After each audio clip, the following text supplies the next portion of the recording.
Hello students, let's talk about free fall and acceleration due to gravity. So what is this free fall? The object may fall downwards in two manners, and these are if we throw the object in downward direction forcefully, and second way is if the object drops in downward direction freely without any external applied force. Then the object always fall down in downward direction under the influence of gravitational force of earth only, and that is called the free fall.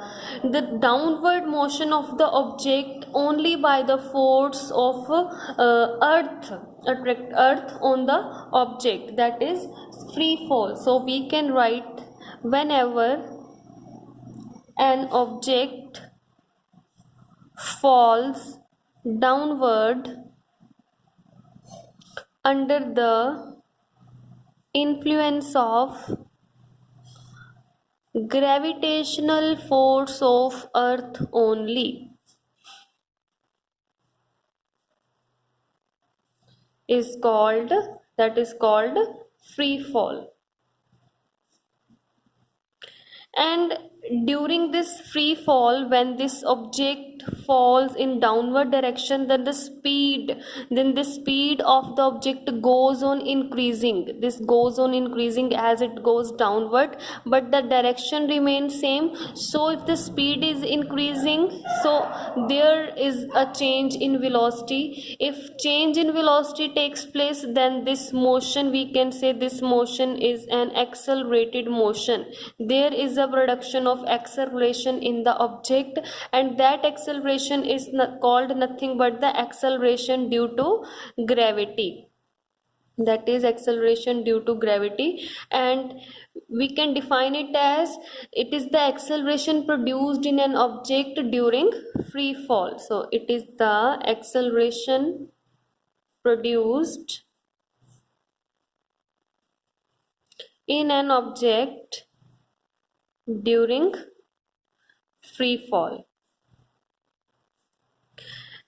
and it is always remains constant in an object because change in the velocity takes place equally, and the value for g near the surface of earth is 9.8 meter per second square constant acceleration.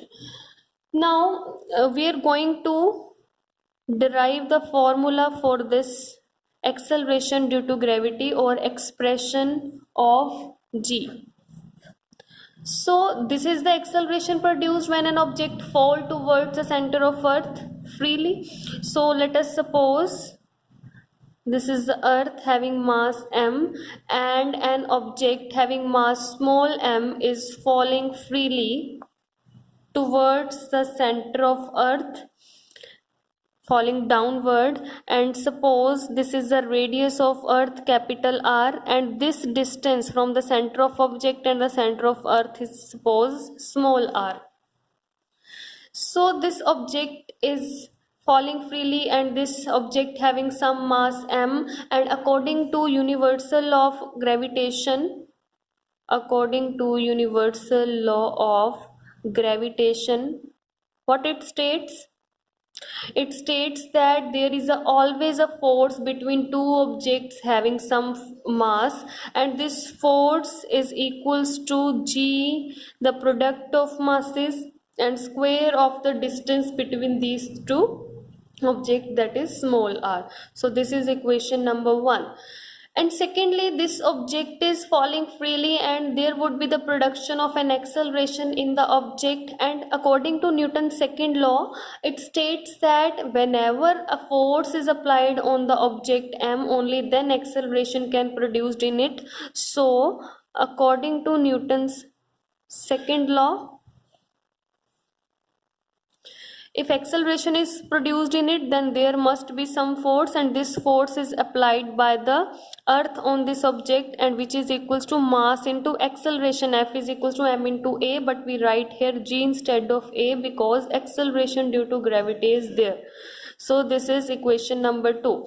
These two are for expression for the forces, we can equate these forces. If left hand side are equal, then right hand side must be equal. So equate equation 1 and 2. What we get?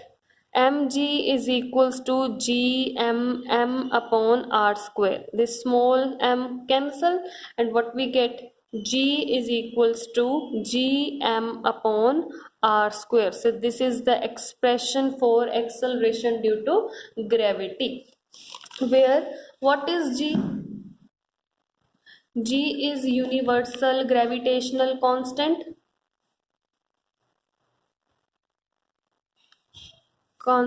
and m is the mass of earth,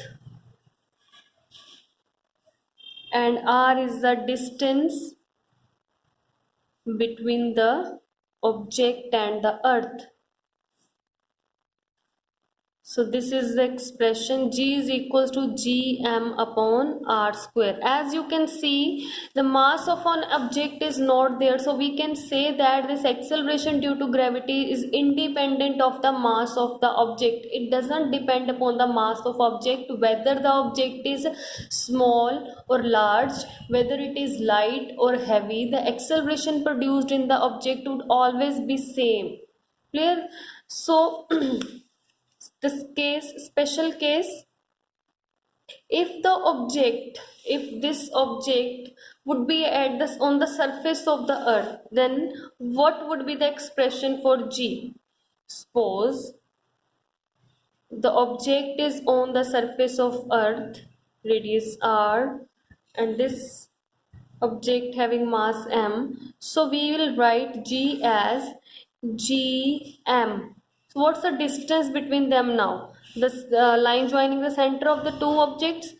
Look, here we take capital R, the distance. Why so? Why we are not considering this much distance? Because this radius of earth is very large as compared to this distance, so we will neglect this part.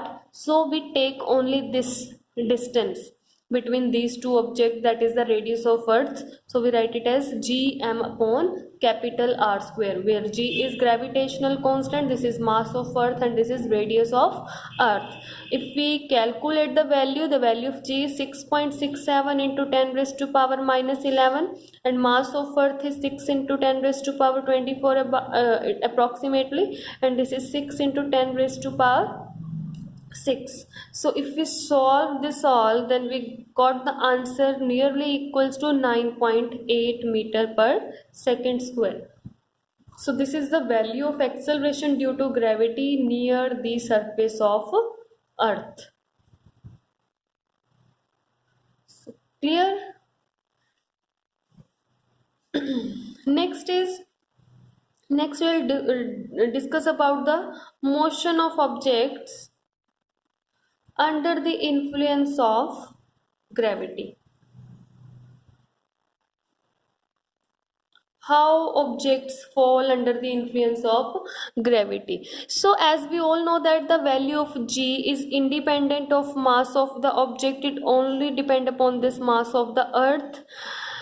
So we can say that all the objects, small or big, hollow or solid, light or heavy, must fall at the same rate. But practically we observe that if we have a feather, suppose if we have a feather and a coin, then what do you think? Which will fall faster? Obviously coin. This feather will fall down slowly. Why this is so? We say that the acceleration due to gravity does not depend upon the mass of the object, but in this case, another example, if we have a sheet of paper and here we have the crumpled ball of this same sheet, if we fall these two objects from the same height, then this sheet will fall slower than this crumpled ball, right now? So what's the reason behind this? The reason is that when these two objects fall, due to the surface area, this feather have more surface area, so it will bear the more air resistance in the upward direction. It will experiences less air resistance. That's why it crosses the air rapidly and it takes more time to fall down. But if we fall these two objects in vacuum means if there is no air present, no air particle, then there would not be any air resistance. Then these two, you will observe that these two objects fall simultaneously. They will touch the bottom of the jar at the same time. Same in this case. So the acceleration acceleration due to gravity produced in the object, no doubt, does not depend upon the mass of the object. This happen only due to the air resistance. Air resistance is the reason for this. Next, let's talk about the variation of G. Variation of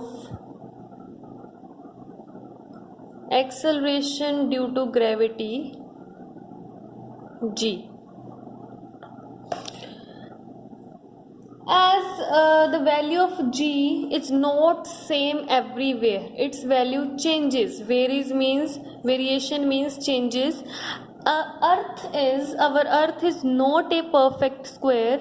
The radius of earth is maximum at the equators. And what are equators? Actually the shape of earth is like this. This is an elliptical shape. The shape is elliptical, where these positions are called equators, and this is the poles. These are poles. So the radius of earth is maximum along this equator and this minimum at the pole.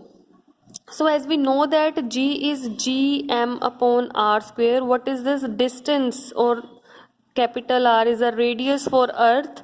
So this radius of earth is maximum along the equator, minimum at the pole. So if we talk about the acceleration due to gravity at equator, the value of R is slightly more than, it's bigger than the radius at the pole. So this value of acceleration due to gravity decreases. So we can say that the value of G is minimum at equators and value of G at pole is maximum, because at pole this distance radius decreases and the value of G increases, because G and R has inverse relation. If this value increases, this decreases, then it will increase. So it varies from place to place, and value is 9.8 near the surface of earth, because at the equator it is 9.78 meter per second square, and at the pole it is 9.84 meter per second square, approximately equal 9.78. Now the equations of motion for free fall.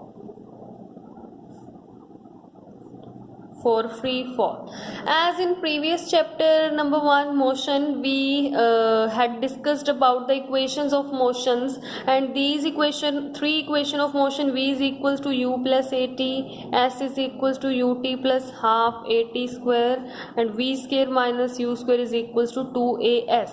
These equations are valid for uniformly accelerated motion, and our free fall is also a uniformly accelerated motion. So these equations are also valid for free fall, but there is a bit change, and that is we have a is equals to acceleration due to gravity, and we'll take s as the height, because in this case, in case of free fall, we also always discuss about the vertically downward or vertically upward motion. So we consider this distance as height. So the change in these equations are: v is equals to u plus gt for free fall, h is equals to ut plus half gt square, and the third equation becomes v square minus u square is equals to 2gh. These are the equations of motion for free fall, and these are very useful for the numerical purpose, to solve the numerical. And there is another important thing to solve the numericals, which is If numericals, if we throw an object in vertically upward direction, for throwing an object in upward direction, for throwing an object in upward direction.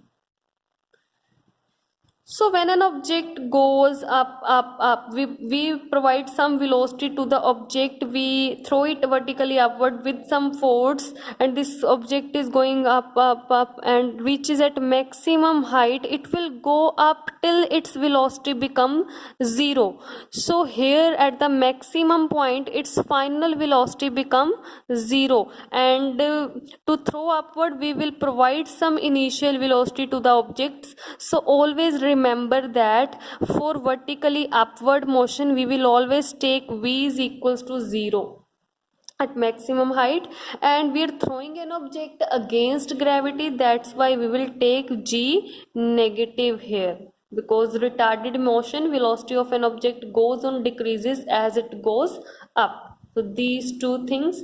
And next, if the object is falling downward or dropping down, then when the object is falling downward, then its speed goes on increasing, and initially we will not provide any velocity, we do not apply any force to the object, it will fall under the effect of gravitational force of earth only. So in this case we will not provide any velocity. So initial velocity of the object is always 0 when it is falling downward, and this object is going towards the center of earth in the favor of gravity, so we will take g positive, because velocity goes on increasing when it falls downward. So these things are very important for the numerical purpose. Clear? Next we will discuss the numerical sum problems based on this equation of motion.